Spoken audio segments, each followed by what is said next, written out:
In this pod, we introduce the poet, filmmaker, and former Young People's Laureate for London, Caleb Femi. Caleb Femi was born in Nigeria, where he was raised by his grandmother before moving to the UK when he was 7. His debut poetry collection, Poor, set in London's North Peckham estate, is written in South London dialect and contrasts the ideals of the estate's architects with the reality of living there for its inhabitants.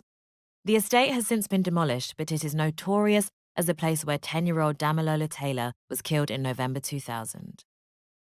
Violence and grief affected the lives of many boys and young men growing up on that estate, including Femi, and it was while recovering in hospital that Femi discovered a love of literature, reading Mary Shelley's Frankenstein in a single day.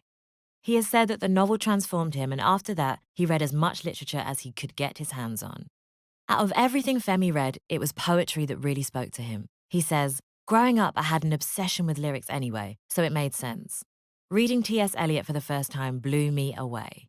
In poetry, Femi has found something that allows him to explore and understand his place in the world. Poetry is also a way to communicate so that others can share that understanding, which Femi demonstrates in these striking lines from his poem, Coping. Dark-skinned boys scare everything in the dark, though really, we're just trying to scare away the dark. The intimacy and directness of Femi's poetry draws readers into his world and allows them to know the lives of youths often reduced to stereotypes.